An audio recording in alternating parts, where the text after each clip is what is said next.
Hello everyone, today I'm going to be taking a look at a new post-apocalyptic atomic age game, FREAKZ, by Michael Whelan and published by Osprey Games. Okay then, FREAKZ, the Mutant Murder Machines, which is published by Osprey. It's by Michael Whelan, and then it's illustrated by Bone Dust. It is a hardcover book, and is a small-scale post-apocalyptic skirmish game. So the game itself then, the book is relatively short, 110 pages, of which only a small amount are sort of the rules. The rest goes into your campaign, which the game really thrives on, and also then the scenarios. It uses D6 in the main. You'll also need a deck of cards and then a D10 if you've got one handy. But the world itself, destroyed in nuclear apocalypse, and post that apocalypse, atomic gods have risen. There are 4, Myconith, Sanguis, Yowl, and Portcullis. You will often see throughout the game itself, because it has a bit of a tongue-in-cheek feel to the writing, that there are names that are very similar to modern words that have just changed slightly over time. But your freaks are essentially trying to become warlords of their own, going out into the apocalypse, into the wasteland, getting their hands on artifacts, which will help them serve their god better in some way, and then obviously become more and more powerful until something goes horribly wrong. The game is relatively terrain dense because of movement. So when you're moving around the place, you should never be able to move more than 6 inches, but movement tends to be from a piece of terrain to a piece of terrain, so you should be able to move quite quickly. You're not really going to be measuring distances so much when it comes down to it. But you've got a couple of different types within your freak squad. The grunts, they've got 2 health points and can take 2 actions a turn, and they can only hold 3 artifacts. And then your leader, who can take 3 actions per turn, can have 5 artifacts and then has 4 health points. And when you're playing, there will be these artifacts lying around, and it's a sort of a power corrupts kind of thing, because once you've got an artifact, it will graft itself onto your fighter and then they'll change in some way to become a freak. However, if they get too many artifacts, they turn into a Cronenberg, and nobody's entirely sure where Cronenbergs come from, where the name comes from. It's got something to do with back in the before times. We know, and I love that. It's a lovely homage.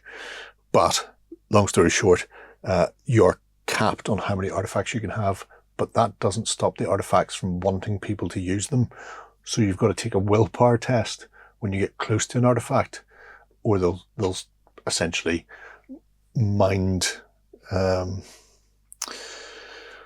they'll draw the grunt over and force them to use an artifact, and then they'll become Cronenbergs, and at which point they become a wandering monster that can come back and attack you and your friends. So there's not a ton of actual stats to worry about in the game, which is great. The targeting system is quite interesting for fighting. You have a number of D6 for your defense dice, be it from cover, armor, from artifacts that have done something to you. And you roll those first, so the defender rolls their defense dice first. And the highest value becomes your target number. And then the attacker rolls the dice that they have to shoot. Let's say an SMG has 5 dice. They then have to equal or beat that target number. So the more cover you're in, the more dice you roll, therefore the better chance you have of being harder to hit, which is really nice. And melee works in a similar way. So it lets them sort of lean into the freaky side of things more with the atomic gods and the campaign play. So where are we? 60 pages finishes your rules, although there is a bit of fluff, and as you can see, a lot of lovely full colour artwork in here as well. But then the campaign itself is far more interesting. Essentially, you have to deal with the dictates of your god. So your god wants something, obviously they want you to do well, and as you play you'll sort of power up, but you also lock out dictates. So when the winner chooses theirs, it sort of stops other people from picking within that line of dictates. They have to skip on to another one. When all of the sort of first tier dictates are locked out, then you can get to move on to the second tier and third tier. So that means you've got like deployment, alignment, weapons, are all dictates. So the winner would get to pick first and would go, well, I don't want you deploying against me because you're portcullis and you get a really good ability here that you can disappear off any board edge and come back. You want, I don't want you to have that. So my artifact or my freak or grunt or whoever it is going to use this, so nobody else can take deployment. Then they have to choose from alignment or weapons, that type of thing. There are wandering monsters. Like I say, Cronenbergs are unfortunate previous gang members or possibly even your leaders. But there's other things in here as well, like the atomic zombie, the space gremlins, dust bunnies, all sorts. And then you've got your objectives as well. And when you're playing the game, these wandering monsters can become an inconvenience for you and your opponent both. I particularly like the fact that Cronenbergs were once members of somebody's crew and now they're not. So, small skirmish game, sort of half a dozen models aside type of thing. So it's relatively easy to get into and you can really go completely ham with using whatever models you want or kit bashing. But one nice thing they've done here is they've added standees to the back of the book, courtesy of Boneyard's artwork. So you can build a crew out of these, and they also contain wandering monsters in here as well. So you've got the likes of your zombies from the apocalyptic wasteland, and there's a massive hulking beast with eyeball throwing abilities. So for a first time sort of skirmish game in the apocalypse, all you really need to do is get your hands on a table big enough to play on. Otherwise, it's relatively quick to play and interesting to do. The abilities come from card draws. Each god is aligned to a certain suit within a deck of cards. So you sort of level up your XP and then draw a card to see what they get.